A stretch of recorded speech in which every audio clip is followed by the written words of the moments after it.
Greetings and salutations, one and all. Welcome to the night shift. Yes, I'm back at my usual time, in my usual spot. How you doing? Welcome to another brand new week right here on the night shift to DJ Kevin Stew. Big ups to each and everyone locked in right now. Those on TuneIn Radio, the night shift to DJ Kevin Stew. Those hailing from across the pond, One Harmony Radio, top of the morning to you guys over there in the UK.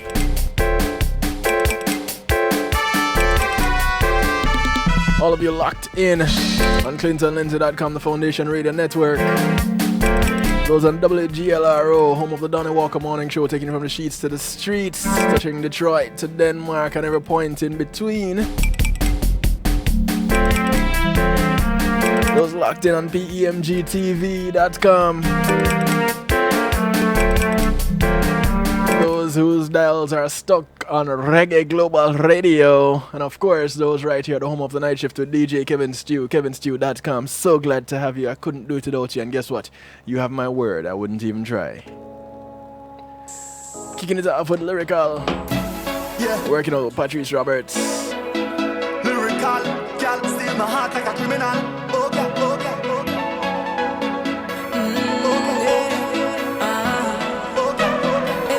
With Mill Beats in the mix. It's called Criminal Wine.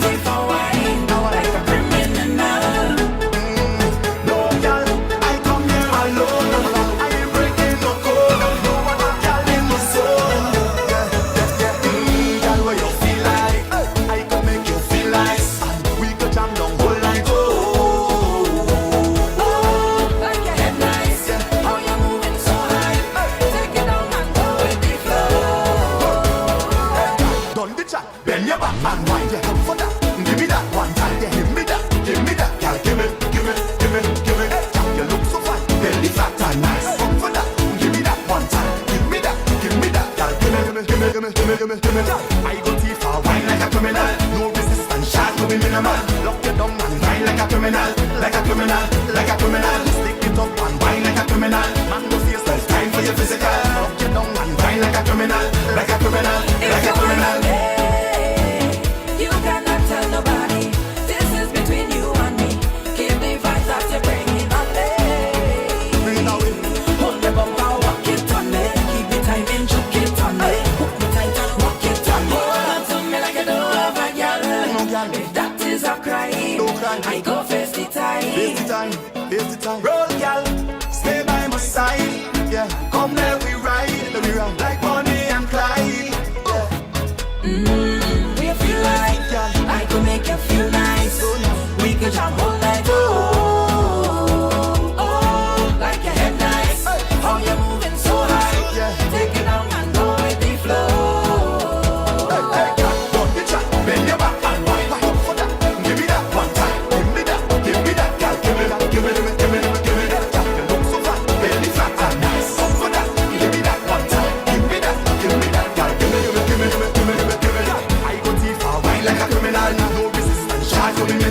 Lock you down and wine like a criminal. Like a criminal, like a criminal. Stick it up and wine like a criminal. Man, no face, so it's time for your physical. Lock you down and wine like a criminal. Like a criminal, like a criminal.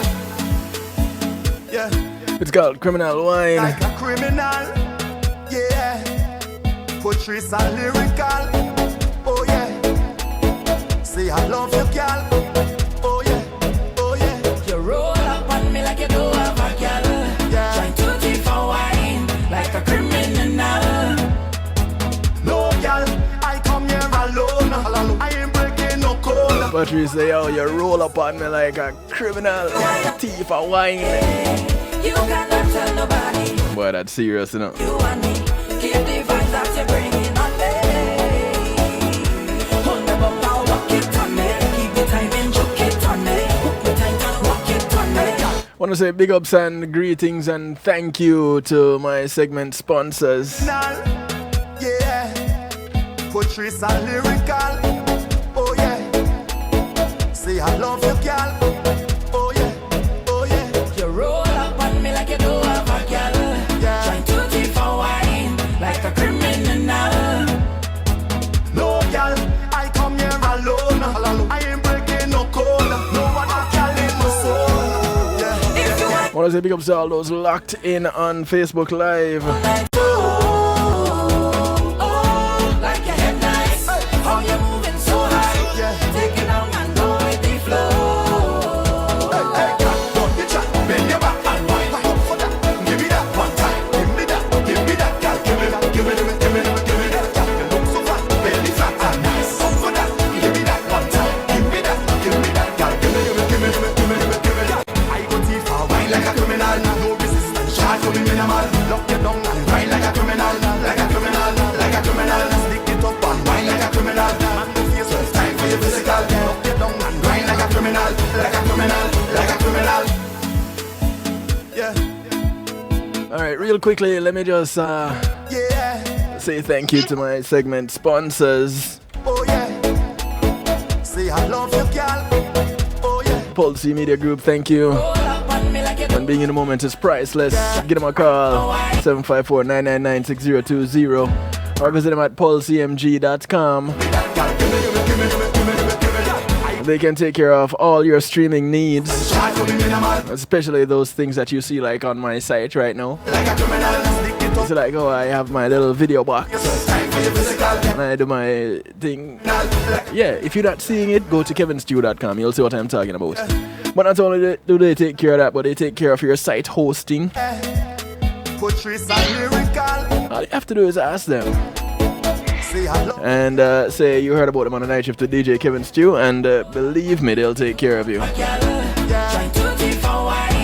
Big ups to Althea and her healing heavenly hands. Thank you, Althea. Althea is a licensed massage therapist that comes to you.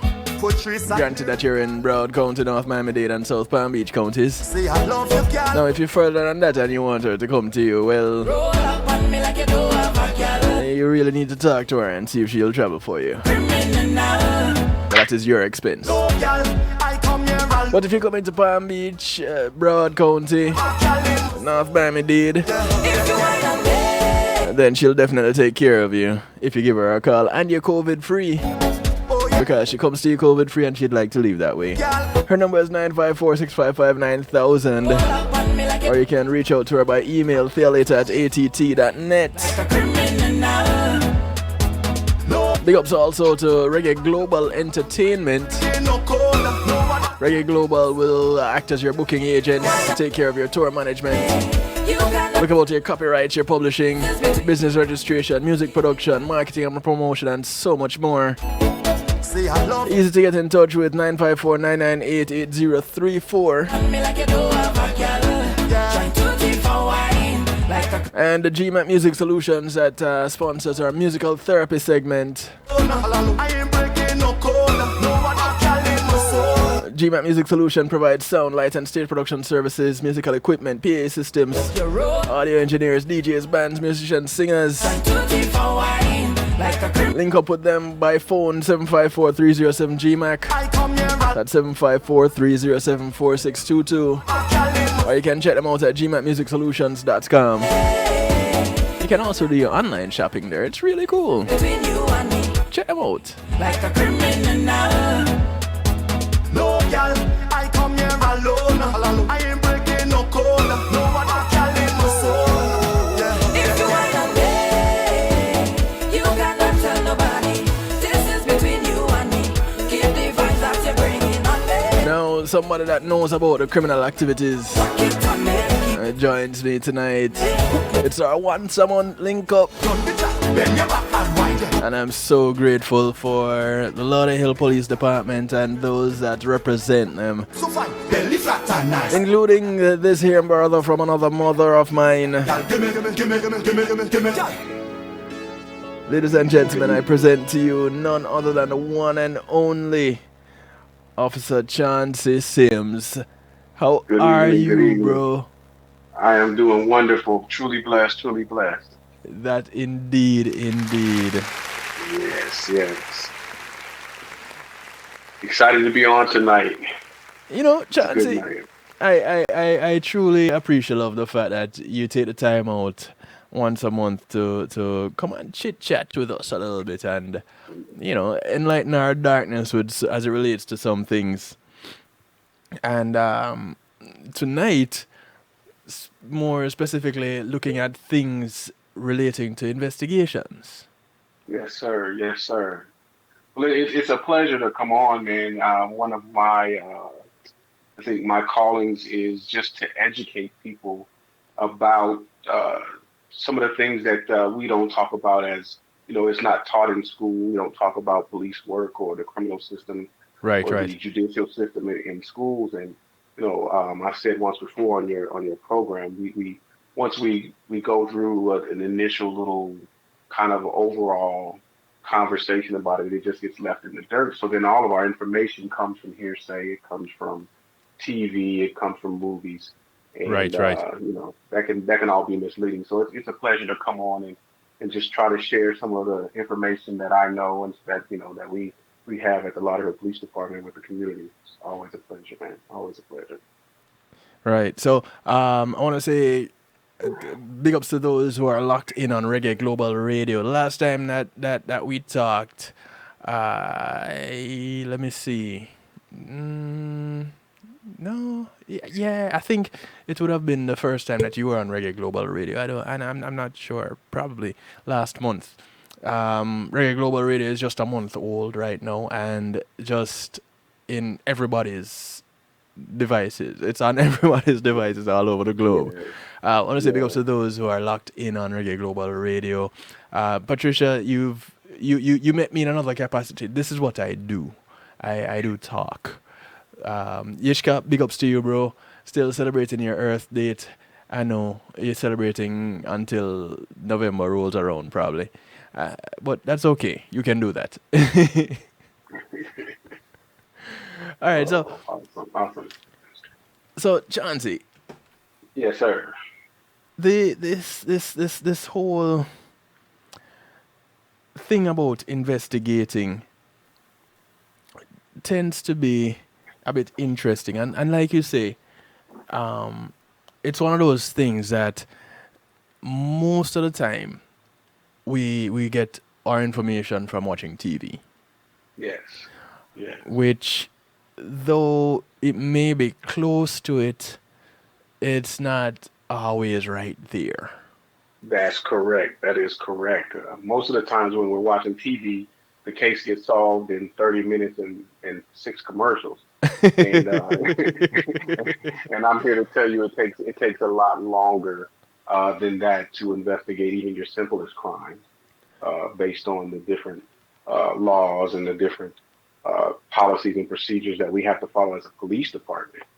But I want to talk about the the investigative process, and I'll speak both from a detective Mm-hmm. perspective and also from a patrol perspective, because although they follow the same protocols, they are two separate entities, and they can mesh and come together. And sometimes a patrol officer at his level can conduct an investigation, and sometimes there's more time that is needed, and that's when the detectives take over because they have the resources and the time to Mm. investigate a larger case.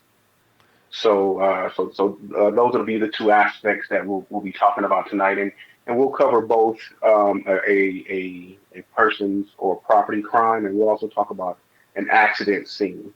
Oh, Um, nice. so we'll try to cover those tonight if we can get that all in our time. Well, if not, it can be a two-part thing, and people will just have to join Okay, in next month for the remainder. and that would be awesome. That would be awesome. That'd be awesome. That'd be So, awesome. take your time. Okay, okay. I'll start first. One thing that I know from watching some of the more controversial scenes that people have seen over the media, the initial responsibility for the police department, once they are called to a scene where a crime has been committed, is to control the scene. Right. And it is in this time frame that things appear to be very chaotic, because you have victims running around, you have witnesses running around, you may have a suspect in there. There's evidence everywhere, and the officers that respond to that scene, we're not given a play-by-play or video of what's going on at the scene. We actually have to get to the scene, and we have to take an assessment and try to gather as much information as we can. But Right. first, we got to make sure it's safe in order to do an investigation. So the first thing they look for is safety. Is anybody there with weapons? Is anybody there hurt? Can anybody in this particular scene hurt me or hurt anybody else? You know, let's gather control. You know, of you know any issues that may be going on at that time.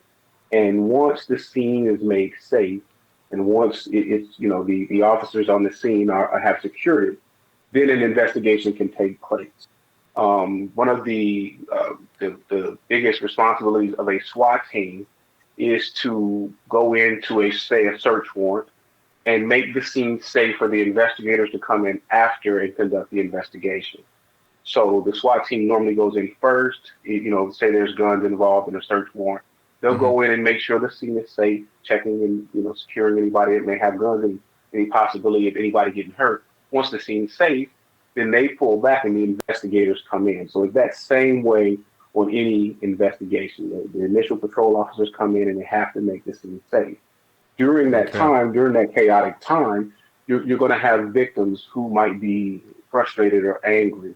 You're going to have witnesses or family members who are around who are frustrated and angry. Right. You're going to have members of the community who are volatile and angry, and officers have to gain control of that so that an investigation can be conducted. And during those volatile times, there's a lot of times where you know there's things that are said that probably because of the emotion and the you know the intensity of the situation, the officers may raise their voice. They may because they have to control that scene so they can conduct an investigation. So so I just want to make that clear first. That's the first thing that has to happen, and that happens on a traffic accident also. Got to control the scene. So once you make the scene safe and you've established what the scene is, you have to identify your witnesses, your victim or victims, and your suspects if at all possible. You know, you have to find out who is what, you know, who, what, where, when, how did this all come about, who is what. And if there is a victim, say a shooting victim or a stabbing victim or even a victim that's been beaten up, you know, with hands, fists, feet, that person has to be given medical attention immediately. Right. You know, you have to call in, but the ambulance and the fire rescue will not come in until the police department has established that the scene is safe. They won't come in. They do what they call staging. They'll stay out in the safe area until we say yes, it's safe for them to come in, and they'll ask several times throughout the interaction. So so they won't come in until that happens, and then once that happens, your victim will then be treated by medical professionals. And so there are times when that victim may have to go to a hospital. In order to maintain the integrity of the investigation, a police officer will ride with a victim to the hospital.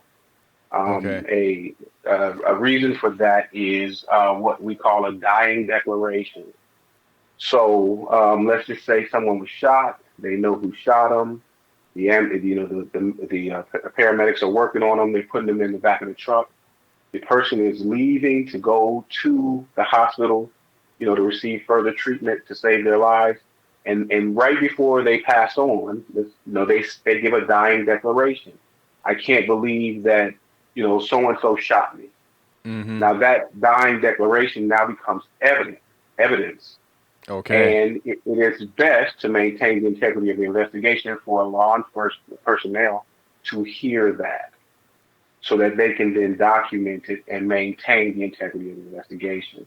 To hear it secondhandly from a paramedic who may not understand what it means or may not be paying attention or whatever, it kind of clouds the integrity of the investigation. Right. So we always put a police officer in the ambulance with the victim or victims, and they ride along with them to the hospital.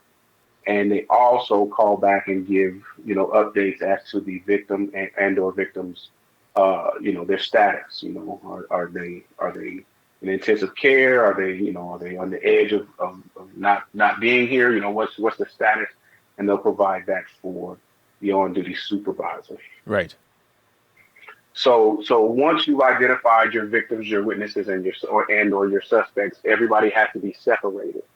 A lot of people are are frustrated with this aspect because if you're a witness to a crime and we separate you from the person you were there with, that can be kind of, most people don't understand why are you doing that? Why does it matter? How come? And the Yeah. reason why we do that is because we all see a different perspective of a situation. And so Mm. what we don't want to happen is for one person who did see to influence a person who did not see, Right. because then that person now takes on what that first person saw and it becomes what they saw, even though they didn't see that or even though their vision or their view was different. Right. So we Right. like to separate the witnesses so that we can get an accurate account of what everybody saw. And normally, to secure them, we normally put them in our police car, of course, with no handcuffs or, they're not under arrest or anything like that. But it's just to separate and secure them until we can begin the investigation. And that is Um, while at the scene. yes, sir. Right, Okay. right in the midst of all this that's going on, once the scene is safe, Mm-hmm. once we make it safe, we identify the victims, witnesses, and suspects, and right there on the scene, we start. Okay, did you see anything? What did you see? Okay, come with me because the investigators, whoever may be investigating, is going to want to talk to you. Right. So we separate them. Um, at this point in time, simultaneously, we're establishing a crime scene. How big did where's the scene that this crime occurred?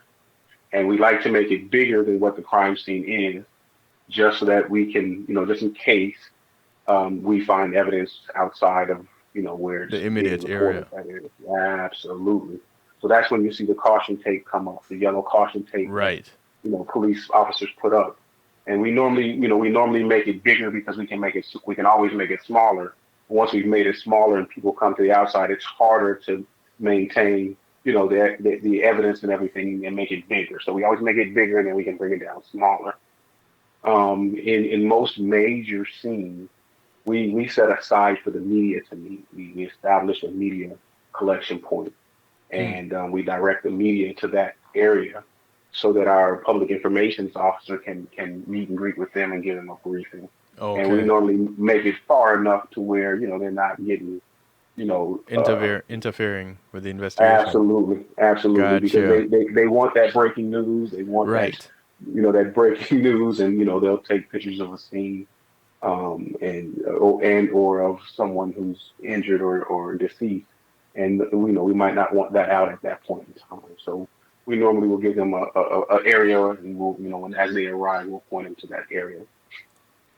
Once we cordon off that scene, we have to man the scene. Once it's established, we have to man it, and the reason why is to ensure that nobody comes into the scene. Now, this seems to be another point of contention for the public. Everybody, if you live in that house or you live in that area, you feel like you have access. But Right. anyone who comes into that scene now contaminates that scene. You know, evidence could be disturbed. People take evidence. Or One plant of the evidence. or plant evidence, exactly. So we have to maintain that, and a lot of people fuss and fight with us about that because they may live there, or they may, have family there or whatever, and they want to be up close. But we have to maintain that integrity, so we have to man it with a couple of police officers. If it's a house, we normally have somebody at each entrance to ensure nobody comes into the house to disturb anything or no one leaves with anything. Um, so you have to man that scene, and then we establish what's called a crime scene log. So once we've established that we have a scene that is our scene, we establish a crime scene log. Now with the crime scene log, every time somebody comes into that scene or exits from that scene, we document it on a log. And this is just so that we can allow for a judge, a jury, or a prosecutor or defense attorney to know that we've maintained security of this scene. Everything in this scene is sterile. It's not manipulated by law enforcement or the public, and we've maintained that by documenting whoever comes in, and whoever goes out, And whoever goes out. and that log includes officers themselves. Includes officers, paramedics, the police chief. If you want to write a report and do a supplemental report to explain why you were in there and what you did, then absolutely you come in, you'll get documented. Yeah, and and it's the same for everybody. Everybody's subject to that. So anybody that goes into that scene or exit that scene while we have control Right. has to be documented and written on the crime scene log once we've established it. Um, once all of this activity is gone on normally, we have a more of a calm situation once the crime scene is established, and the supervisors then notify the investigators. In our case, in the case of the Lauderhill Police Department, it's the detectives. We have detectives that investigate fraud, burglaries, robberies, homicides, aggravated assaults, aggravated batteries, persons crimes, kidnappings, all of that. We Right. have detectives that have specialties in those investigations. And so the on-duty supervisor would call and have one of those detectives or a group of those detectives come out, depending on how big or how major the scene is. And so that takes a notification because we don't all work 24 hours a day, so it's an on-call process, and so we have to notify them to get them started out. At the same time, they're going to notify the crime scene Right. technicians. I think we have four now, four crime scene techs that also have to come out because they'll be doing all the documentation and collection of evidence. Mm. So that's that's the patrol function on an investigation, and that's like a major investigation, that requires that. If there are no victims, witnesses, or suspects on scene, but a crime did occur, and there's nothing for a detective to do when they come out, then an initial officer can conduct an investigation himself, document what he sees, and then he can forward that up to a detective who then could come out at a later date and try to locate witnesses, try to locate suspects, try to locate on a follow up investigation. So is that usually the first officer that is on the scene? Yes, it is. The first two officers, or the first officer, absolutely. The first officer is called the primary officer. He's the one that's his area. He was the first one dispatched to it. So he will be the one to conduct the investigation. They normally Okay. send two officers so that just in case there's something that that they don't know about when they get there, they can address it Right. Right. in a pair. So yes, there are delayed investigations. Home burglary. So a burglary is when you enter into a house or a car with the intent to commit a crime, and normally the crime that you commit is by stealing stuff. So Mm. that's what we call burglaries. Okay. And so a delayed burglary where somebody went into the house, stole some stuff, and left. For our department, a detective wouldn't necessarily come out unless there was overwhelming evidence on the suspect who took the stuff. So normally the primary officer would go in and he would do fingerprints, or he would call crime scene out to do fingerprints and take pictures and complete a report, documenting everything, and then a detective would follow up with that with the evidence that is gathered at a later time. Okay. All right. So So, go ahead. it is not all, like you mentioned it before, but just to reiterate, it's not all scenes that a detective will go on. That is correct. Now, there are some agencies across the country that are larger agencies that they will have a detective come out to smaller scenes because they have that manpower or they have those policies and procedures. Okay, Um, gotcha. uh, but in most of Broward County, it's normally major scenes that detective would come out and investigate And major immediately. your Right. your major scenes would include um, high profile burglaries or any cases that have weapons involved or Well, just deaths. weapons involved or persons severely hurt. Your aggravated uh, crimes, persons crimes. So shooting, Ev- stabbings, kidnapping, things like that. Yes, detectives come out for those. So even Um, domestic violence. Now, domestic violence is different. In the state of Florida, Ah, in the state of Florida, those laws have been simplified, based on women's rights and different aspects of issues that we've had in our early policing, right. where domestic violence wasn't taken serious. In today's version of domestic violence, any person who lives together as a family, have a child in common, um, or are dating with the expectation of intimacy, they are domestically involved. And any time in any of those situations that there is a physical violence that occurs, anybody touches anybody, pushes anybody, it is recommended by the state of Florida that one party is arrested. And that is something that police officers don't have discretion on. Any Hmm. domestic violence involving, physical violence, the primary aggressor will be taken to jail. All right, hold on. Because I have a question related to this one. Hold on a second. Okay, All right, sure, for those sure. of you logged in on Facebook Live, now it's time to say sayonara to you. Come on over to kevinstew.com. The link is right there in the description. Jump on over to kevinstew.com. You know, Facebook is not the place where I hang out. The Facebook is a place that I pass by. So we're just passing by, we came in, jump over to kevinstew.com. This is where the remainder of the broadcast will be, and where I will present my next question to Officer Chauncey Sims of the Lauderhill Police Department. So if you're just logging in, kevinstew.com is the place to go. Jump on over.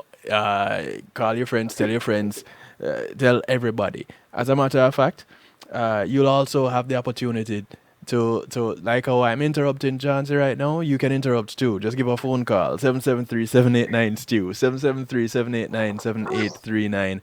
But go ahead and use up the stew pot. Those of you who don't know what the stew pot is what others call a chat room, but because we're fancy over here on kevinstew.com, it's the stew pot. Come on in, the water is always fine. It's where we keep things bubbling and interactive. Leave your comments there. We only ask that you remain respectful. It is a judgment-free zone because on kevinstew.com, we strive to have acceptance through enlightenment. And that's what this is all about, getting enlightenment. So come on over. Facebook Live, deuces to you. All right, so the primary aggressor is the Yes, sir. one that is typically arrested. Yes, sir. This primary aggressor, is that the person that got the call made a boat first? Because there are cases, there are Yes, times, let me not say yes. cases, but there are times when you and I are in an altercation. Hmm.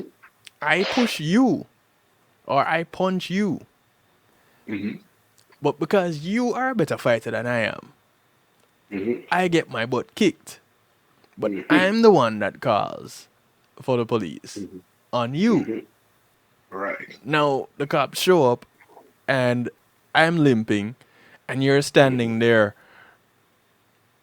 like you're about to remove the the leg that I'm limping from because you're so heated. You know, Well, okay. So our topic tonight is investigations, and this right. is where the road patrol primary officer, the first person called, has to conduct an investigation. Now, that investigation may or may not give us who the primary aggressor is. Mm. It may or may not.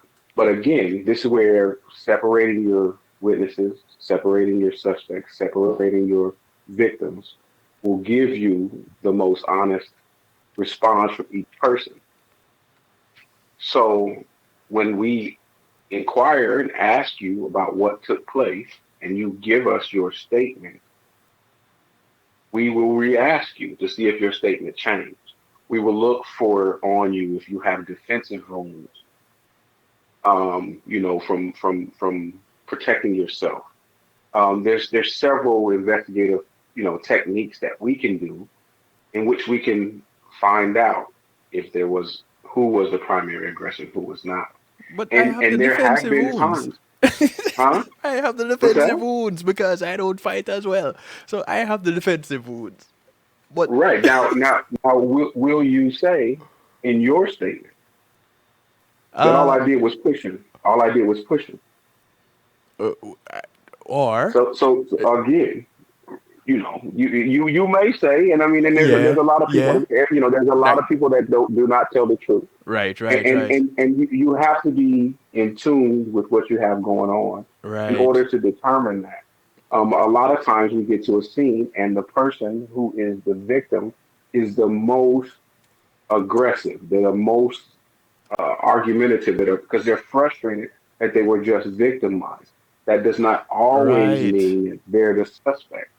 So, calming them down, getting them to clearly express what was going on, looking for inconsistencies in statements. You know, somebody who was beaten up, they're going to remember exactly what took place. Somebody who was doing the beating up may not know or remember exactly what took place. right. So you have to use investigative and interview techniques to assist you in this investigation. And again, it doesn't always result in getting a primary aggressor. Sometimes it's virtually impossible. Sometimes both parties can be arrested for domestic violence. Mm, So that's there new. there there are avenues and options, and one of the reasons why this law is passed and is put into place like this is, there used to be a time when when a domestic violence victim usually was a woman, Right, and when you arrest the violator, you give the woman time to get her affairs in order and leave a violent situation. I mean, if it was a man, you give him time while the person's in jail to leave the violent situation, okay, to get their situation, get themselves involved so they can leave a violent situation. But if you leave that said person on scene, that person is now left there to be victimized again. In some of my domestic violence classes, they said that a woman who was battered by a man will leave 7 times before she leaves for good. mm, So she'll come back 7 times for various reasons, financial, emotional, psychological, yeah. You know, I whatever the did. reasons are. She'll leave 7 times before she leaves for good. Yeah, I've heard that. So having those opportunities put before them to be able to have some space to leave, that is kind of how this all started, Mm, to assist the victims.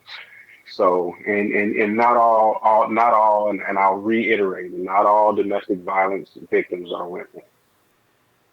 Not right. all domestic violence victims are women. So, Yeah, um, so I've so seen we some we men get beat by their women. Just this past weekend, someone shared a video oh of a woman yeah, just savagely beating her man. yeah, yeah, absolutely, And absolutely. to some, it sounds kind of funny the way I said it, but it's But really it's serious. very serious. Any which Absolutely, any side that gets victimized, of whether it is the course, man or the woman, it's really absolutely, serious. absolutely, absolutely. And let's not forget, we do have the same sex community, and they Right, also too have experience and go through domestic violence. right. So there's a lot of investigating that has to go on in these situations to try to establish and determine a primary aggressor. So Even the phone call to the dispatcher to tell what happened. A lot of evidence is on that. If you right, run back the tapes as to what the phone call was when you called, What did you say when you called? And did you leave that information out when we asked you? There's just a lot of techniques that you can use to establish a primary aggressor, and then you know complete complete an arrest or not. Right.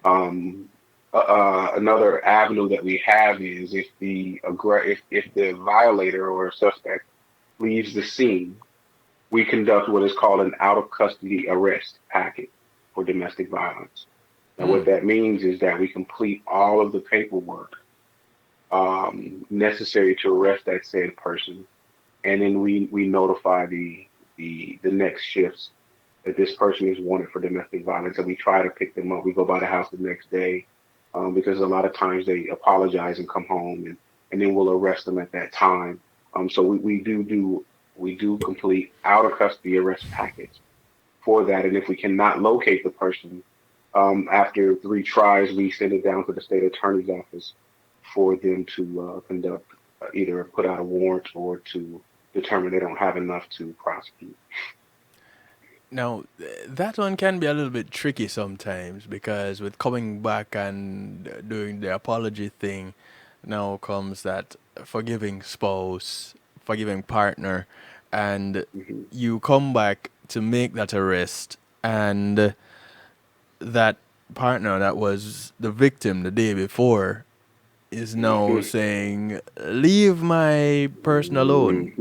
Hmm. But once it's done, once it's established, like again, the state of Florida doesn't give any discretion to police officers regarding domestic violence. You just have to go through it.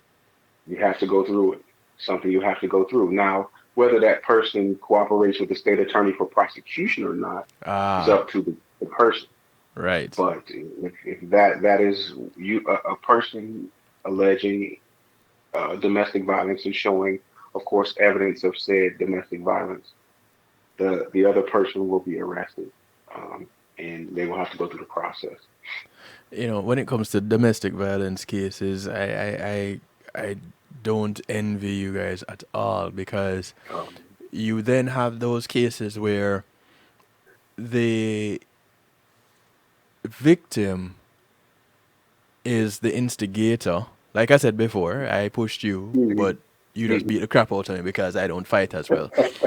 And but you have also the instigators that have the gift of gab, Mhm. which works positively and negatively Right. because they know how to say that thing that cuts deep. Yes. Yes. And so, does that instigating of the act when it comes to domestic violence, does it have to be a physical thing, or can In it in be order in verbal? order for it to be an arrestable offense, it has to be physical unless you have an aggravated assault situation, which is a threat by act or deed with the intent to do violence or harm with the Mm, apparent ability to carry it out. So I can't say I'm going to shoot you when I don't have a gun. And that said person who is being threatened, they have to be in fear that this violence is inevitable. but So if I say I'm going to kick your butt and you say I'm going to kick your butt, we can't arrest you for aggravated assault for threatening because you're not afraid. There's no fear there. There's no fear to that you're going to kick my butt because I'm going to kick your butt. So it has to be something that is a threat to somebody, put them in fear that this violence is evident. This threat that is being made is evident. And that's called aggravated assault. so And aggravated means it has to be with a weapon of some sort. so I say I'm gonna kick your butt. You repeat Mhm. it, and I make a move toward you. Okay, there goes your primary aggressor. I don't touch Your you, but prime. I move toward you. Well, so then it depends on how that person responds. The battery is unwanted touch. So hitting somebody is battery. Right. So if you make a move toward me and I strike you to defend myself, you made a move towards me. It gets tricky on every situation. But if I'm defending myself, and I don't know that I would wait for you to hit me to hit you back. I'm going to R- defend myself. right. I I'm must stop going it to before it defend myself. starts. Right, right, right. So these things have to be basically asked and asked again and asked again to ensure that we get the exact same story and the exact same facts to be able to make a determination. And like I said, sometimes it's not possible to make that. Sometimes we have to do a report and have an investigator come out and use their heightened investigative techniques or interview techniques to try to determine who did what and how. Now, that would more likely happen in a case where I say I'm going to shoot you. You don't know whether Hmm. or not I have a gun, Hmm. but Hmm. I suddenly feel something biting my back and I reach behind me. You have a gun. I reach behind me to scratch that itch and you shoot me. Yes, absolutely. At that point in time, yes, yes. Most shootings, whether they're domestic or not, they will send a detective out to ensure the proper collection of evidence, to ensure um, the proper tape statements are done and the proper questions are asked. Now, understanding, we work on probable cause, but the detectives look more for prosecution. They look for the evidence that is necessary to get a prosecution for the state attorney's office. So those little intricate things that need to be asked, warrants that need to be made, or filed for, those things, are necessary for a prosecutable case. Mm. Just to take someone to jail, you just need probable cause. But for them to get prosecuted, there needs to be sufficient evidence that beyond a reasonable doubt, this person did said thing. So So that involves more evidence collection, more proof that can convince 12 people that yes, this is the said person that did said thing this said way. can I call the police because someone said they're gonna shoot me? Oh, you can document it, but if there's no evidence that they were near you or around you, if there's no evidence that they own or carry a gun, All right. we can document it as a threat. But as far as arresting, no. We document just about everything that we come in contact with that has to do with weapons or things like that anyway. No, I have to ask So, you that question because yeah. would you work in a community that is has a large Caribbean population? As a Hmm. Jamaican, Hmm.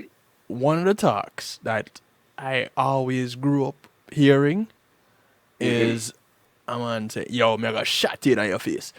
Hmm. Translation: You're gonna get shot in the face. Correct. Now, 7 out of 10 times lie. 9 out of 10 Right. times, the person making that statement doesn't even know how to hold a gun, Right. let Right. alone to have one. But Right. in today's day, you don't know. So somebody that carries, Yes. that doesn't Yes. say, I carry, doesn't broadcast that they carry, Yes. Yes. gets a threat like that, and they shoot the person. Right. Now, Well, if they shoot them to just injure them, not to kill them, isn't that a whole lot more work for the first officer on the scene? Because now you don't have well, someone that is dead, you have someone that is shot. They don't yeah. have a No. gun. No. Yeah, any shootings the investigators will do, and again, they take tape statements. They go through advanced, interview and interrogation classes Right. that offer techniques on learning people's body language. Learning their mannerisms, learning what people do when they lie. FBI puts on a lot of these classes to help out. Right, And right. they got forensic psychologists that come in and talk to try to offer some skills for the detectives to be able to do to use to be able to break through some of these things that people say, because like I said before, there's a lot of people that don't tell the truth. Right. And and so and especially in the criminal world, uh you know not anybody tells the truth. There's techniques that have to be used and other additional evidence gathering that can be used to to establish that what took place. Everybody has a cell phone, everybody has video. So what were you doing prior to? Where were you at prior to? There's just there's a lot of things we can use, but sometimes, and I would gather say a lot more than people think, there isn't substantial evidence to prove one way or the other. Mm. And but it still has to be investigated until there are no more leads to investigate, and then it will sit until additional leads come. It's just an information pending status, waiting for additional information to either substantiate what took place or not. And again, we don't trust, as a police officers, we don't trust anybody's word. There has to be something else. And we don't make a judgment call until after all of the facts have been revealed. Right. So we kind of are trained that way in the way we do things, just so that we can remain objective. Right, right. Because you don't want to start heading down the street and realize you're on the wrong street. And so you have to wait for a minute until you gather everything so you can make sure you head down the right way. But that's gonna be a long day with that initial Oh, investigation. absolutely. Oh, absolutely. Absolutely. Oh, man. It can take, and then again, as part of once the detectives are notified, they come out, they get briefed by the on-duty supervisor and the primary officer on scene, gathering all as much from the officer's perspective. Then they conduct a walkthrough of the scene so they can see all of what took place. They make sure they identify, through a driver's license or identification card, all parties involved, and then they call the crime scene team out, who takes pictures, gathers DNA, recovers bullet casings, recovers knives, all of these things is they do. And then after they conducted their interviews and or interrogations, they got to get search warrants done, because you just can't go in anybody's house and just walk in and take evidence. You have to actually get a search warrant in order to gather this evidence. Mm. So that can take some time for them to type out a search warrant with enough probable cause in it, or enough information in there just to let a judge know why we need to go into this residence. Um, and so yeah, it can be an all day, all night thing. This is also very similar for a traffic homicide case where Mm. somebody was killed in a traffic accident. We have to block off traffic for a very long time, and those are the most contentious interactions that I know about, because Jeez, boy. people don't understand, why am I sitting here waiting, in traffic? There's no red light, and what am Right. I supposed to do? And I live right there. It's like, okay, well, you have to go around the other way, because you can't go this way, because we have traffic blocked off, shut down. You know, I But don't know if you ever been on the turnpike and had it shut down oh due to a traffic Lord. crash. Yes, No, yes, you yes. see, that is one of my pet peeves about driving on the turnpike. Every time I think about driving on the turnpike, I'm like, if there's an accident and I'm between exits, I am doomed. Yes, yes, indeed, yes, indeed. And whatever time frame you had on getting to your destination just has been, Call it a day. multiplied Just call it multiplied a by day. 7. Just if you're going to work, call in sick that day. Yes, you might as well. You might as well. You might as well. But I know because of all the laws that get involved when it comes to these gun crimes. Whether it is self-defense, in Florida, people talking about stand your ground, and you can end up doing that because they threatened you. You don't know it, so you're in fear of your life. So you took first action in self-defense. You Right. know, there are varying stories as it relates to that. Yes. What would you say to put some clarity to that, or is that like something that would take up two shows within itself? It probably would. The stand your ground law is very tricky. It's been used. It's been used by drug dealers conducting a drug transaction, who actually got off, using the stand your ground law. It is a defense that people can use, to explain why they shot, did not shoot. Um, Regardless, and then the investigation will be done, as if it is a homicide. Okay. So that still gets investigated that way. Now, whether the person has a stand your ground claim or not, will come in the interviews, and again, in interviews and interrogations, and the evidence that's collected to say yes, they had a um, reasonable reason to stand their ground. They didn't have to. So that can get so tricky. It's a little bit beyond my scope, and it would take a show and a Yeah, half to go through the I can particulars. imagine. Um, yeah, yeah. Even gun laws, and who has a right to have and who doesn't. When can I shoot? When can't I shoot? You know, um, in defense of myself or property, or is it just in defense of myself? Can I shoot in defense of others? It can get, we can go all day with a bunch of scenarios, and it would take us another couple hours and Jeez, couple boy. days. Yeah. Yeah. Yeah. Yeah. That's what we're gonna have to explore a little bit more, because I remember walking into a store, and as I'm walking up to the store with a friend of mine that does carry, there was a car speeding off from the doorway, and only to learn that they just stole like two TVs out of the store Mhm, and drove off. mhm. And my friend was like, "Oh well."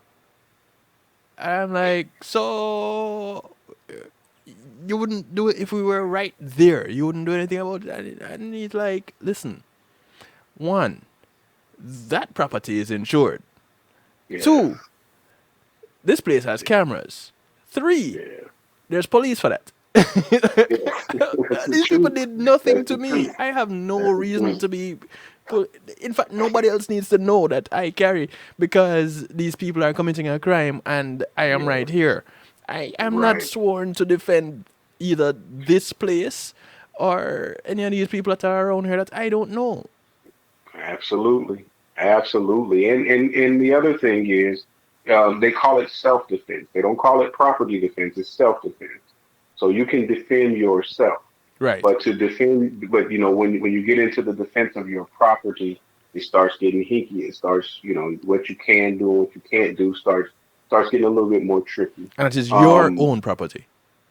yes. Your Now, car, your house. right, you can't. If somebody's in your car, you can't just shoot them. They have to be a threat to you, or Oh, come those on. around you. Really? So, those. Yes, I can't man. shoot You them just can't because I don't shoot like them. them. Nah, you just No, man, not at all. Can't shoot them Oh, for those things. But jeez. now, if you're in your house and somebody's breaking into your house, by all means, protect yourself and your family. By all means, self Right, defense. right, You know, but if they're in your car, call the police, take pictures, and if you can physically address them, I mean, each person will have their own way to deal with it. right, right, right. Let me just say that, because I don't want to encourage people to go out and start fighting with burglars. because you do not know what they may have. They might have a gun, and you went out there with your Or a hands few 60 feet. guns. Yeah, so you have to be very careful with that. Addressing people that's doing it. But again, I protect yourself at all times, is what they say in the boxing ring. Right. Now, So so going back to the investigation, that person being investigated, or that incident being hmm investigated, hmm does anybody get put in custody at that time, or do they just wait it out until an initial determination is made to see if there well, would be an the, arrest? if there is probable cause, absolutely they can be arrested at that time, and then the interview now becomes an interrogation. And that's when you need to read them their Miranda rights and let them know whatever they say will or can and will be used against them in a court of law. So if you have your suspect on scene and there's probable cause to believe that he is the one that committed the crime, yes, they'll make an arrest right on scene.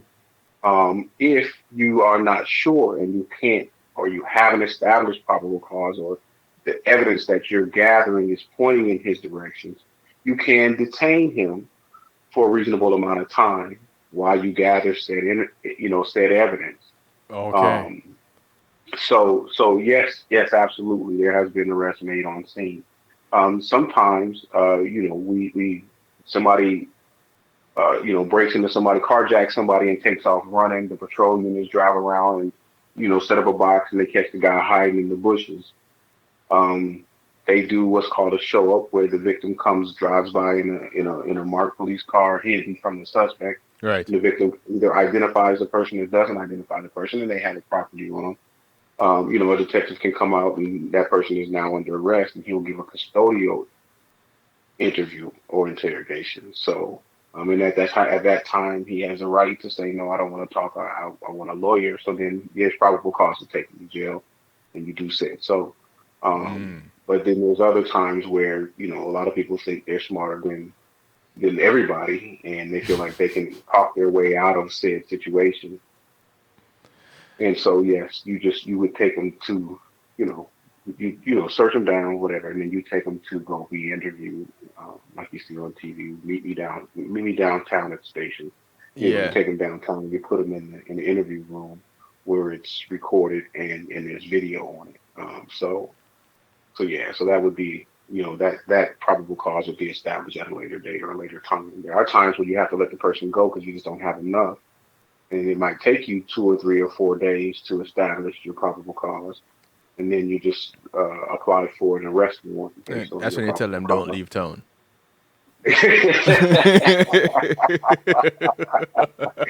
Yeah, just you tell them it would be a good idea if you left town anytime soon. So no. That's a good TV comment. That's a good one. Yeah. Yeah, yeah, yeah,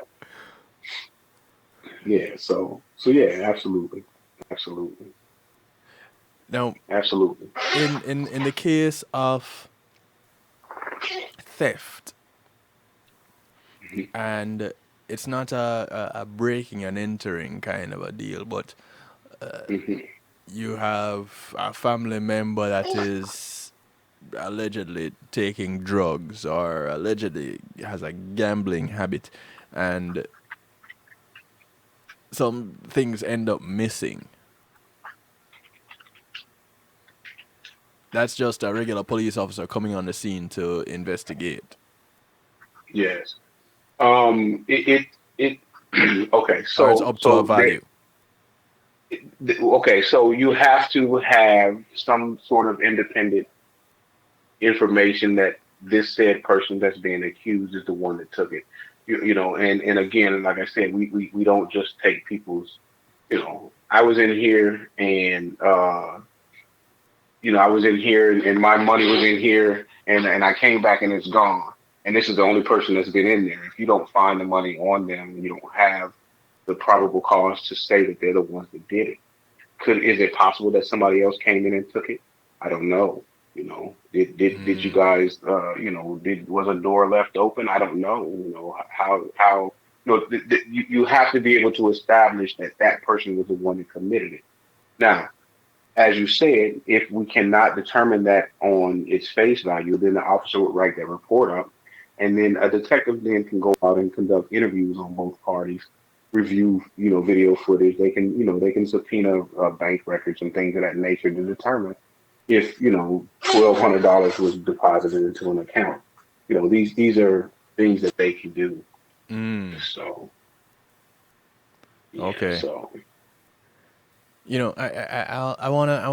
I'm leaning towards touching a little bit on the accident investigation, but I'm kind of stuck on this. So I'm thinking we may need to touch on accidents by itself come next month. Okay. Yeah, I, that's I that's wanna fine. I wanna Absolutely. stay a little bit longer on the criminal investigations and Yes. domestic or well just let's I guess you could put under the umbrella of domestic Yeah, investigations domestic. because there's Yes. violence, there's theft, there Yes. is child cases, Yes. Yes. which is Yes. that a joint And- operation with DCF kind of a deal? Well, How does it go with that? okay. I'm going to talk first because I know for especially a lot of Caribbean um, citizens, um, they were told that in the United States they cannot use Spank their corporal child. punishment, right, to discipline their children. And yes, you can, per Florida state statute, use Tear corporal that punishment behind or up. spank. Absolutely, absolutely. You can spank it. You can spank your child. Um, so, so, so for a parent to spank a child for disciplinary purposes, Yes.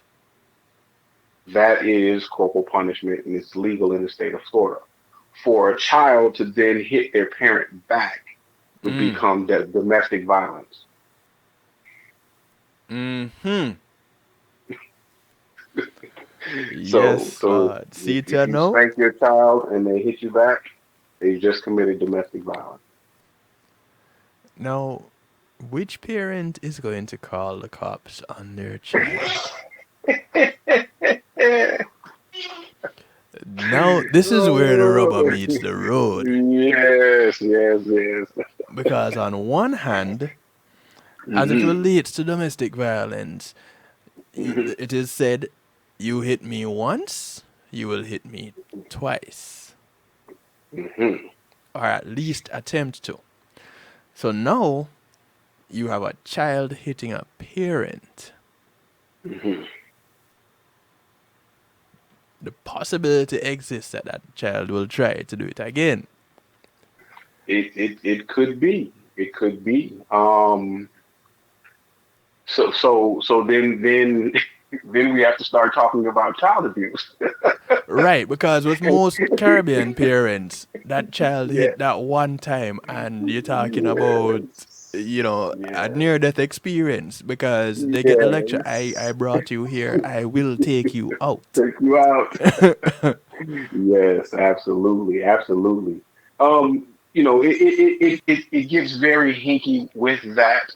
And most parents won't call or speak on their child. They're normally take care of it within the family. But you do have single moms who has that, they have that 15 or 16-year-old son who is just gone, or daughter who's just gone out of control, and Mm-hmm. Mm-hmm. and they're trying to instill some discipline in the said person who, who may or may not be a terror to the household or the neighborhood, and that child hits back. It is something that that people have to be aware of, because you know one thing that people have to really take into an account is when you call the police, you know, we come there to handle that situation. So when we get there, if we determine that a crime such as domestic violence occurred, we're going to act on that crime, because we don't have discretion in that arena. Right. So it has gotten a lot of police officers in trouble not taking action on a domestic violence situation Mm, because we then become liable if said person comes back and kills said person, right. those, living in close proximity. So we have to make sure we do our due diligence to do what we can in our responsibility in trying to rectify the situation in that home. Yeah, because that's the Um, other side of it. Because it might be a neighbor, nosy or mhm, otherwise, that is going to yes, be making that call to the police yeah, yes, because they hear a yes, commotion. right. And again, that happens all the time. That happens all the time. And once we get there, yeah, we have to do our investigation before we can just let it go and say nothing happens, or you know you just can't say, okay, I don't want to prosecute my kid. You can't say that on a domestic violence situation. At that point, it is not really your choice to make as a parent. It is as it relates to the arrest. It is you Right, can decide correct. to drop the charge, but the arrest will be made. Yes, and that's the same with parent child. I mean, child, hitting a parent, or also a Right. wife hitting a husband, Right. or Right. a husband hitting a wife. Whether you want to prosecute or not, if physical violence occurred in that home, those are, that's the guidelines for the state of Florida. For the state of Florida. Now, let me also throw in there dating violence. So, Right. dating violence means two people dating for longer than 6 months that have an expectation of intimacy. Intimacy can happen in one night, Chauncey. What are you talking about? 6 months. Yeah, but in order for it to be dating violence, you have to be together for 6 months so or more. so less than 6 months. What kind of violence is that? Um, It's a violent it's act, person. but Right, what's right. that? But it has to be a continuous relationship for that long in order to establish it as dating violence. Now, the dating term is just an overall. It's not specific to we went out on a date and the violence occurred. It means that we are actually acting as if we are a family, which is what domestic violence is. We Okay. we live together as a family, or are married, or have a child in common. Right. Those dynamics, have to be met. And the dating violence is also for people who have a living girlfriend. She lives with you. You know, So you're not married, she but doesn't live you with me. are. We're not married, and we've been together for 5 months, and we get into an argument. Hmm. One person is visiting the other, whether I'm visiting her Hmm. or she's visiting me, whichever. And the nosy neighbor Hmm. calls the cops. Hmm. And we established that there was, that there a battery occurred. Somebody hit somebody. That's just assault on Um, battery. It's not domestic violence. It's just It, assault it's on just battery. it's just assault and battery. We do then now have discretion in how we handle that situation. Okay. I didn't know that. I just figured Yeah, once two they gave it individuals they gave say, it they gave yeah. Go ahead. I'm they're sorry. in a relationship. Once the two individuals say they're in a relationship, it, and boom, bang, bing, it's domestic violence. Apparently, that's not the case. Not in Florida, No, no, as no, per not the in law. Florida. No. Right. You have to have established that relationship. There are people that just have a sexual relationship. You know, Right. okay, so is that a dating violence? Is it, how, there are people that just have a financial situation that they interact in. It's just to kind of give some parameters to the dating. Prior to dating violence wasn't as popular. I don't even think it was around in my earlier years. We didn't use it like it is currently being used. Oh, that's The interesting. domestic violence in environment, Right. um, because you're in a dating situation, you're not tied to said person. You can leave at any time. Right. Because you're just Right. dating. Yeah. But I can't really speculate as to what the legislators were thinking when they made it that way, because that's just the way it is. We're talking about dating, and domestic violence, and I don't know why, but the thought of S&M gone wrong and the nosy neighbor calling the cops. Yeah, that could be a very embarrassing situation for the investigating officer, for the people involved, for the nosy neighbor. You know, eh, Oh goodness. because you do have your bondage relationships, and two people that just Right. met, they've been doing this for 4 months now, and one Right. forgets the safe word and just hollering out for bloody murder.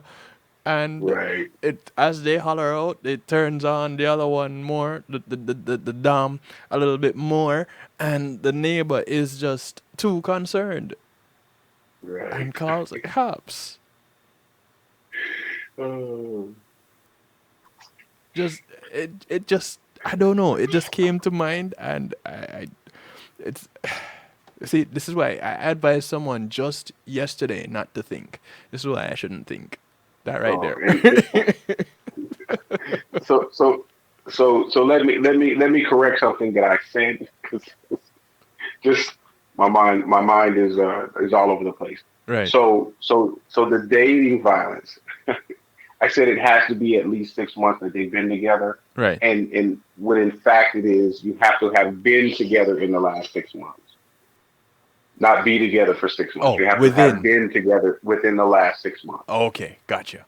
So if you guys were dating in 2000, it doesn't cover it. Okay, gotcha. Okay. We were dating in 2000 and we found each other now and we got into a fight. It doesn't cover the dating bond. It has to be within the last 6 months. Correction. Okay, so we were dating last year. We broke up. We met up for drinks last week. And today we met up again. We went for drinks last week. We spent the weekend together. We got into a fight today.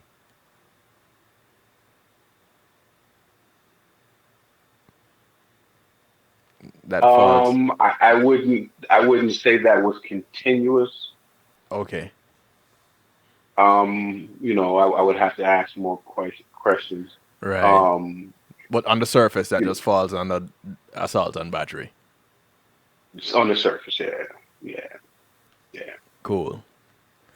You see, this is why learning about the investigation is important, because these other little things come into play, and for the layperson Hmm. watching crime dramas on TV every week, Hmm. and Hmm. you're just going to go with, all right, so this is what happened, and this person needs to be arrested because on Right, TV this person gets arrested. right, right, right. And just on this small topic, I call it small. You can see all the nuances and all of the scenarios that you can come up with that believe it or not have all happened, where a police officer now has to decipher through all of this information to ensure that they're making the correct decision, and how just a word or not a word, or I pushed him or I didn't push him, how that can change the entire investigation. It can Right. just change an entire investigation, based on one word or two words. And that it can get really tricky.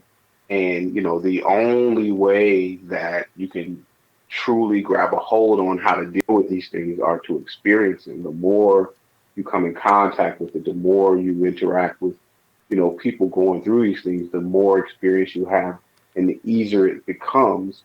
Never easy, but just the easier it becomes to be able to make a sound decision on a situation like a shooting. A shooting can be a large scene. You got blood droplets, you got shell casings, you got cars, you got people. You got one person at the hospital, you have two people being interviewed, you knocking on somebody's door to get video camera. It can Mm. just be tough. it can be tough and challenging for even the most seasoned police officer. And these are things that, especially in Lauderhill, we have to do every day, several times a day. Processing through this information and trying to make the right decisions. Yeah, again, that can be really tricky, some of those. Oh yeah, oh yeah, and I mean, and like when I train the new officers to come in that worked under me, I would always tell them, um, review your state statute book before you make a decision. And the reason why is because just like the mistake that I made earlier was saying that the people have to be dating for six For months. 6 months, You yeah. know, right? That chapter is so big and it falls right in and after domestic violence. It's so big that you can take two or three words and make a mistake. So Right. in writing your probable cause affidavit or establishing your notes or whatever, we have a state statute book that we have to review that said crime to ensure that our application is appropriate. Um, the the threshold for grand theft, which is a felony for the state of Florida, for the majority of my career has been $300. So if you stole $300 or more, it's a felony. For the majority of my career, they had a vote and they've raised that now to $750, which if you're not on it, if you're not paying attention, if you're not getting your legal updates or even paying attention to them, you could make a major mistake in charging somebody for a felony that's no longer a felony. So that so it is imperative that we do that, and use the verbiage that is in the Florida state statute to ensure that whoever we're writing to or for understands that this information that we're using to create our probable cause comes directly from the Florida state statute book. Right. Excuse me. Yeah. All right. So So I didn't even know about that $300 and which is now 750 thing. So yeah, somebody steals it less than $1,000 and you're hit with a felony. yes, Wow, I didn't know. And it's so. I guess it's probably because it's so easy for someone to have $300 to $500 on their person. right. Not me, but for someone.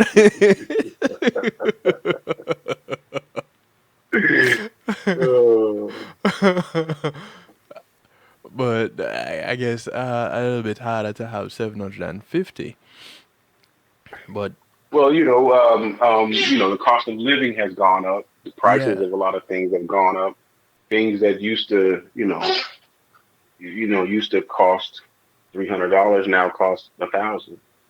You know, true. so yeah, so it's yeah, times change, and I know a lot of people want policing to change, but we do change. There are a lot of things that change each year based on the voters and voting in certain things. So it's just tough, man. It's really tough staying on top of it all. But even with Um, that, and the changes typically are not that grand, right. but you're still Yeah. working with sometimes century old laws, correct? That's correct. That's And some correct. of them you look at them and you I'm pretty sure. And I wanted to do for I think I mentioned this like 2 years ago, wanting to do a show with laws that are on the books that are just ridiculous, like it being illegal to put ice cream in your pocket on a Sunday afternoon, something like that. Right.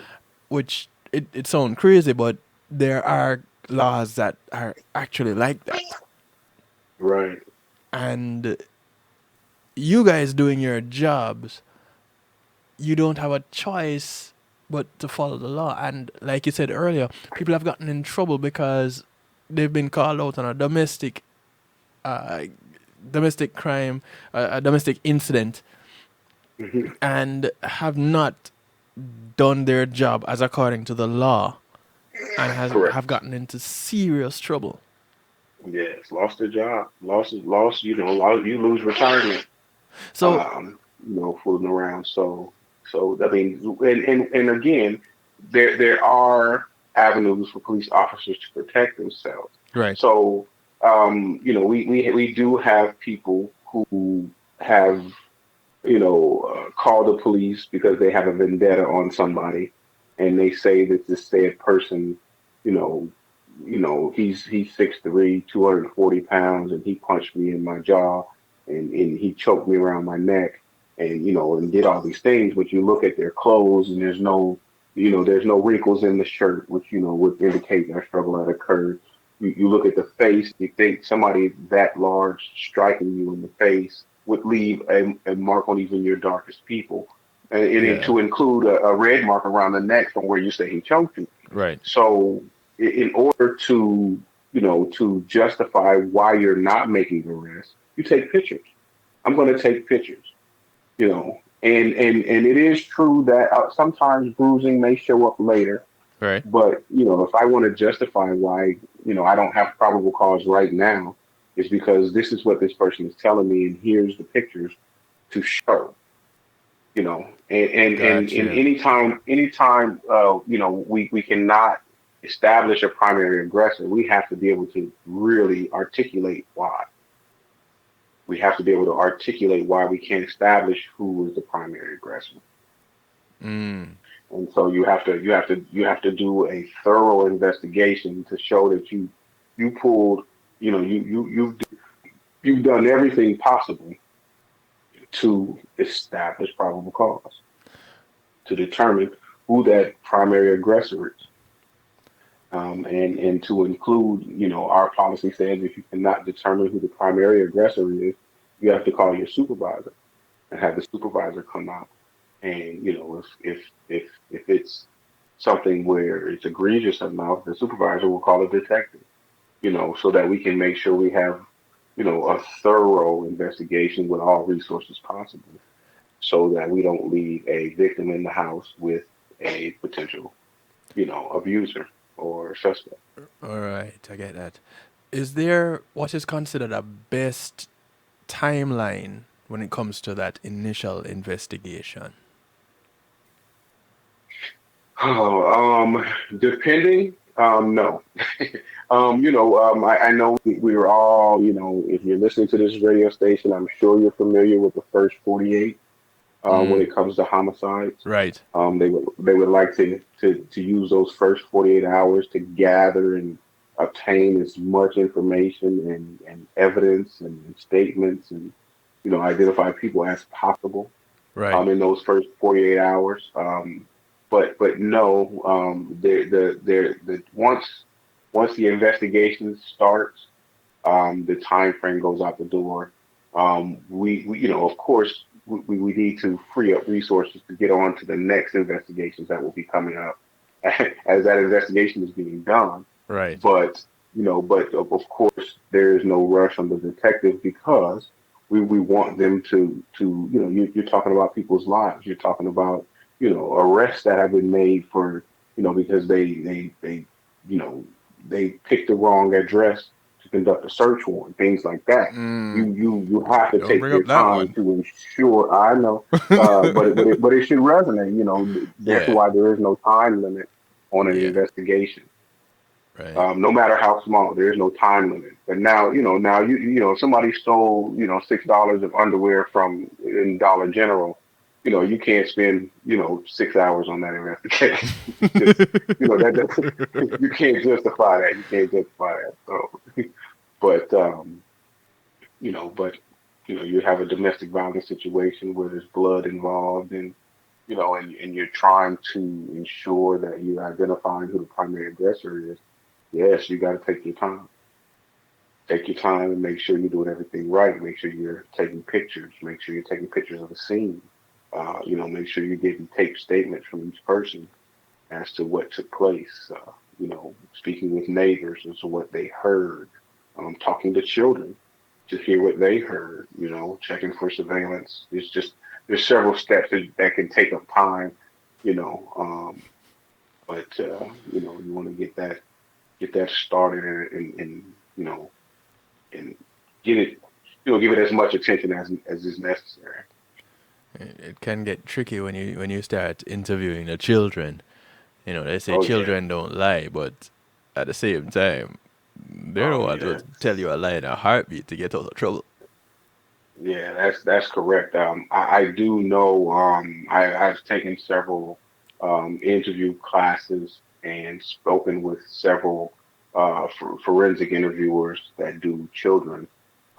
Bless And their hearts. depending on the child, it can be very easy or very hard, depending on the child. And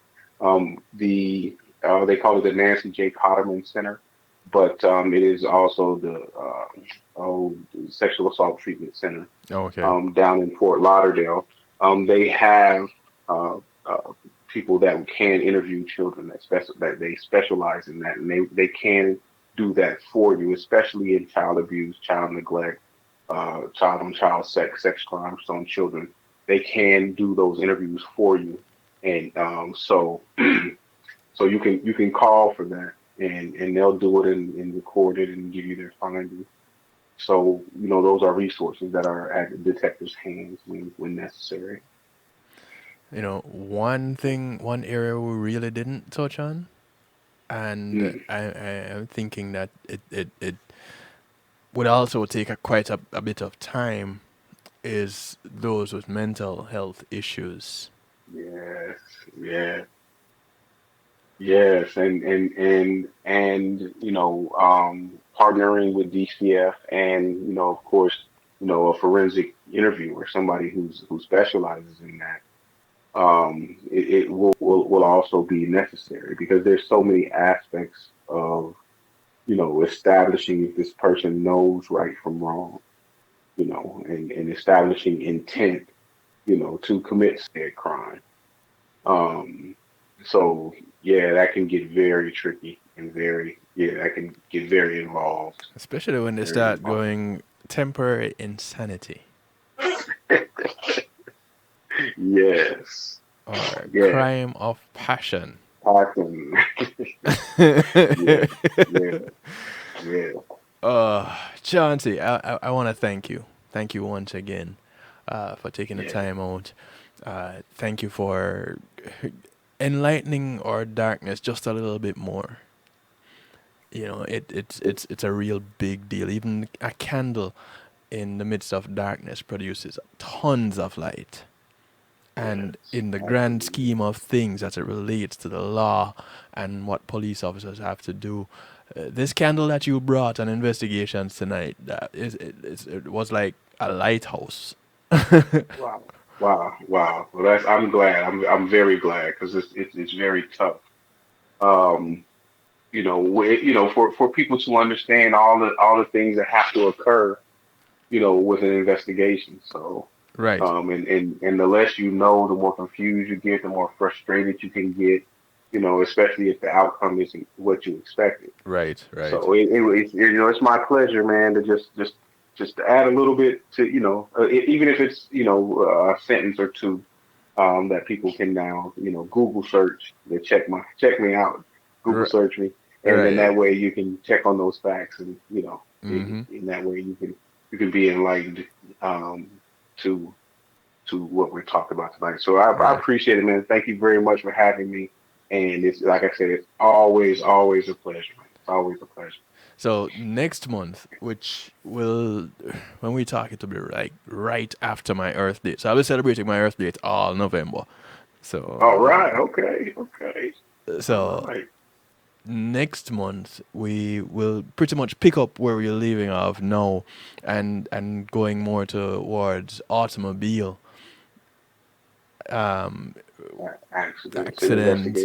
Yeah, investigations relating to, yeah, would that be And I guess Grand Theft Auto kind of fits in somewhere there, although you touched on it a little bit in here on the criminal side. Yes. But we'll be looking, Absolutely. we'll be looking more at auto-related investigations. Cool. I'll be there and I'll be ready, man. I'll be looking forward to it. So all you listeners that have questions, get your questions ready. You might be able to reach out to Chauncey directly. Pop into the Lauderhill Police Department, why don't you?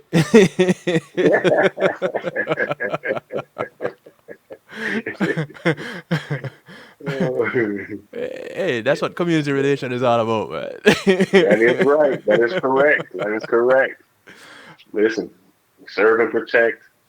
Yeah. And ensure we make it a quality of life for our residents and for our visitors. There we go. Chauncey, thank you. Have a great night. We'll keep in touch as we do. And yes, sir. Blessings to you, man. Stay safe. Thank you very much. Thank you very much. Have a good night. All right, bro. Take care. All right. Officer Chauncey Sims of the Lauderhill Police Department.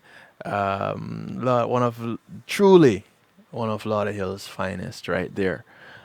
We're going to take a quick little break. When we come back, we do a little bit of a musical therapy, and then we get out of here for this community and finance night. Once again, we're looking at investigating the scene, specifically the crime scene tonight. When we do this again next month, we'll be looking at the auto crime. We'll determine how we're going to label that one, but the crime scene, the auto accident scene will be the other one. All right? So we'll be right back after these messages. Call a friend, tell a friend. It's the night shift to DJ Kevin Stew, Community and Finance Night.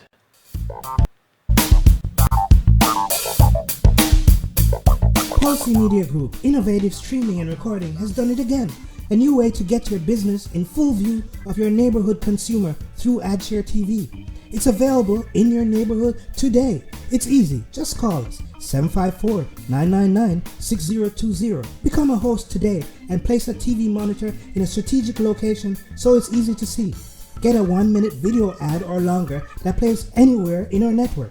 Can't be a host? No problem. For a few dollars, we'll run your 30-second video ad. A host can run announcement specials like buy one get one free or discount ads. Let's turn your flyers into a 30-second video with music or a voiceover, or let us create and run your video ad with a spokesperson. Take advantage of our early enrollment discount. Join us today. Your ad will be seen at least 30 times per day in your AdShare TV neighborhood. It's easy. Just call us 754-999-6020. AdShare TV, part of Chauncey Media Group.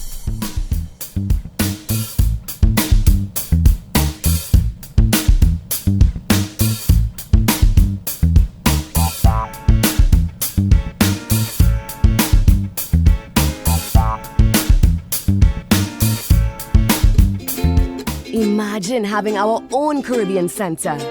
Imagine a museum highlighting our history and the contributions of Caribbean people to the world.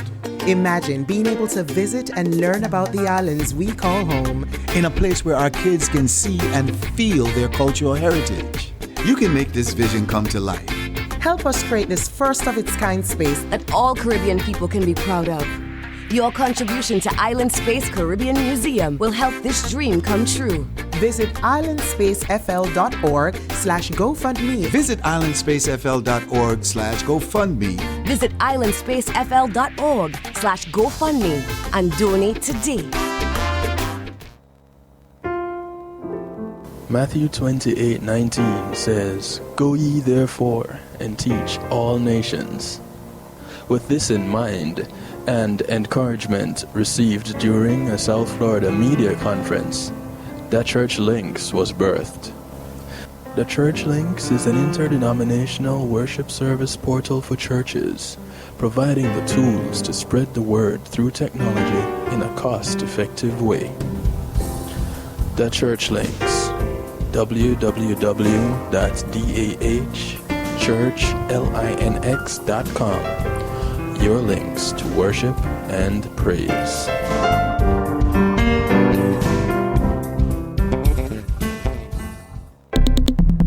Greetings and salutations, one and all. You're invited to tune in to the Night Shift with DJ Kevin Stew. It airs on Mondays with Community and Finance, Tuesdays with Healthy Love, and Wednesdays with Real Talk from 10 p.m. to midnight Eastern Time. Come spend some time interacting in the stew pot where we keep things bubbling and wind down in musical therapy. The Night Shift with DJ Kevin Stew is on kevinstew.com, where you're encouraged to have acceptance through enlightenment. Hey yo, this is Caraman to let you know that right about now you are logged on to DJ Kevin Stew on the Night Shift. Don't move. Well, I think so coming. Yes. Why? I'm coming, honey. Maximum speed. Me run every stoplight. Couldn't wait on the green light. No. Nearly bounced on all the herbs of man. Yeah. He coulda never have no fresh nor green. No, sir. Session stop, everything drop. My baby just text me a picture on the WhatsApp. And I know me nearly have a attack. Oh, she feel do something like that when she knows high blood pressure runs in my family. And now I need her like a baby needs its mommy. I'm coming, maximum speed to fulfill your needs. It's my guarantee. And baby, I'm a coming, maximum speed. You don't deserve an excuse, baby. You don't have to look in that way. Every stoplight.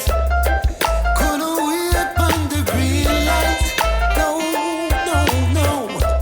Nearly bounced on all the herbs of man. Welcome back. It's our musical therapy. Kicking it off with a little hezzy. The maximum speed. No. Yes, sir. Stop on the end. Speak up a one stash. Anticipate a heavyweight clash. Come in, no say she bad like that. I can't wait, she's sizzling hot. Hey, I'm coming, maximum speed. You don't deserve an excuse, baby. I'm coming right away. We may run every step. Couldn't wait on the green light. No, sir. Nearly bounced on all the herbs of man. Yeah. Coulda never have no fresh, no green. No. Me run every step. Couldn't wait on the green light. No. Nearly bounced on all the herbs of man. He coulda never have no fresh, no green. No. Session stop, everything drop. My baby just text me a picture on the WhatsApp. And I know me nearly have a attack. Oh, she feel do something like that when she knows high blood pressure runs in my family. And now I need her like a baby needs its mommy. I'm coming, maximum speed to fulfill your needs. It's my guarantee. Love, liberation.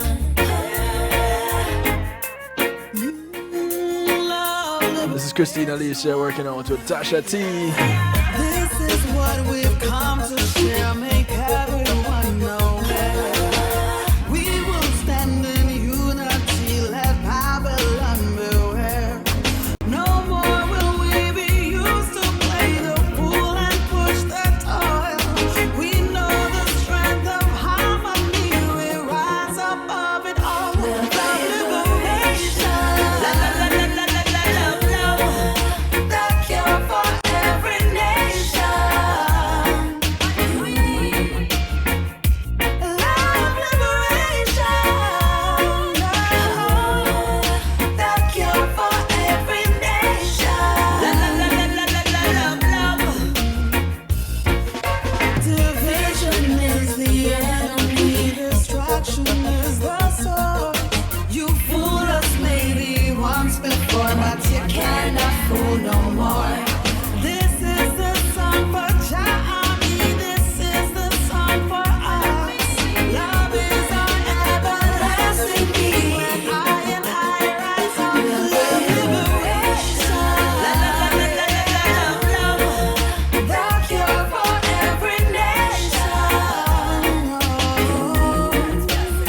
is right now. This is Pizza G working out with Novelty. So close to you, even makes it stronger. It's called Love Won't Let Us Wait. Here I am with open arms anticipating. Just the thought of being with you is so amazing. You're the breeze in the summer, the warmth in the winter. You blow my mind. You're like a dream come true. Just wanna be with you. I love you all the time. Love won't let us wait. Not a minute longer. The moment is right now. And being so close to you even makes it stronger. Somehow You say you love her, I'm holding you so steady. I know you feel me trembling. body language said you're ready. So I'd open up and let you in. 'Cause love won't let us wait. Not a minute longer. The moment is right now. And being so close to you even makes it stronger. Somehow There is something about this moment, everything is fine. Let's seize this opportunity and make it mine. and make you mine. There is something about this moment, everything is fine. Let's seize this opportunity and make you mine. Love won't let us wait. Not a minute longer. The moment is right now. And being so close to you even makes it stronger.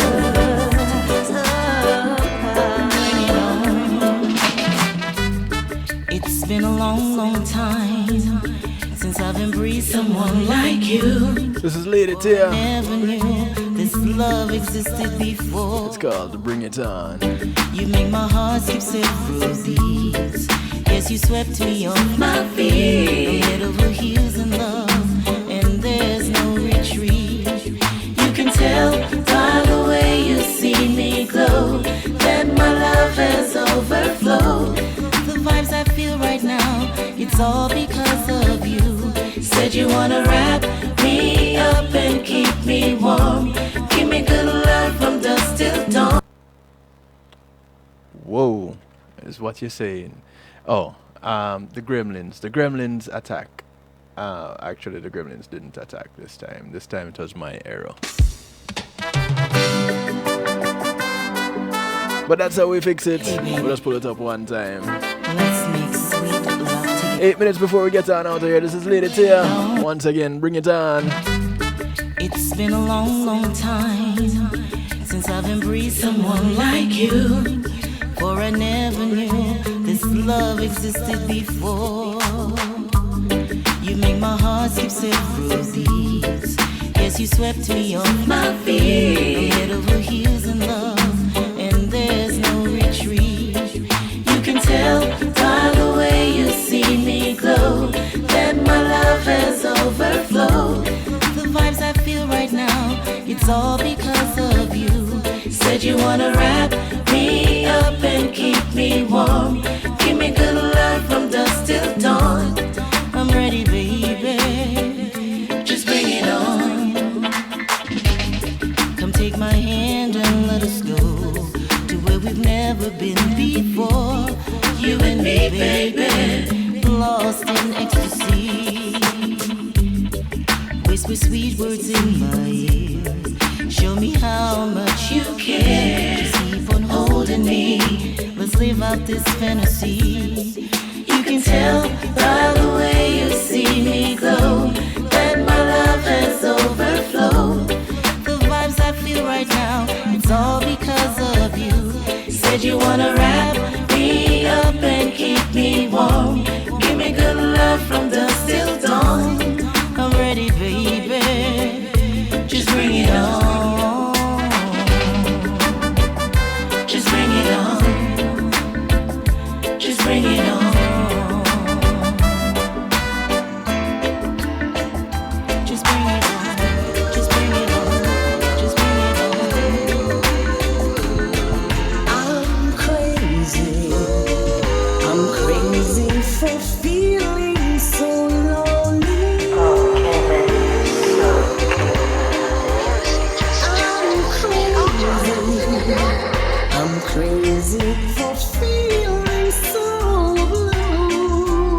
sound of Miss Suzanne Sultry,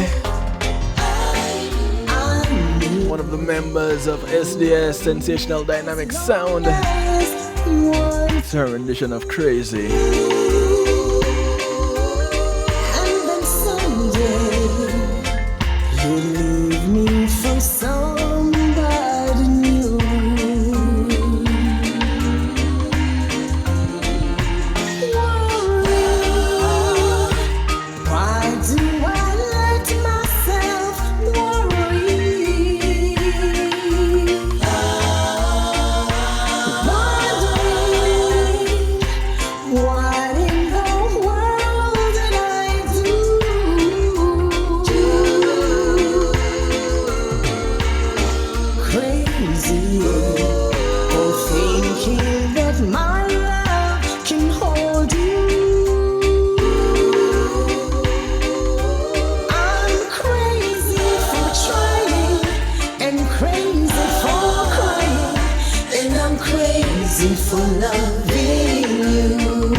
Working out with Ann Payne. It's called Perfect Lover. Perfect lover, this is how I bounce on out of another perfect night. Thank you once again, each and everyone, for locking in. Those on KevinStew.com, One Harmony Radio, ClintonLindsay.com, PEMGTV.com, WGLRO, Reggae Global Radio. And did I mention right here, the home of the night shift to DJ and with Kevin Stew, KevinStew.com. Catch you tomorrow. Healthy Love Night. I have a guest with me tomorrow night. Marva Riley joins us. Going strong, it seems like we can't do no wrong. Perfect lover. Until then, y'all take care. Good morning, good afternoon, good day to you, wherever you are in the world. From right here in South Florida, I bid you good night. Perfect lover, you're mine. Perfect lover. I want you by my side night and day. I won't have it any other way. Greetings and salutations, one and all. You're invited to tune in to the night shift with DJ Kevin Stew. It airs on Mondays with Community and Finance, Tuesdays with Healthy Love, and Wednesdays with Real Talk from 10 p.m. to midnight Eastern Time. Come spend some time interacting in the stew pot where we keep things bubbling and wind down in musical therapy. The Night Shift with DJ Kevin Stew is on kevinstew.com, where you're encouraged to have acceptance through enlightenment.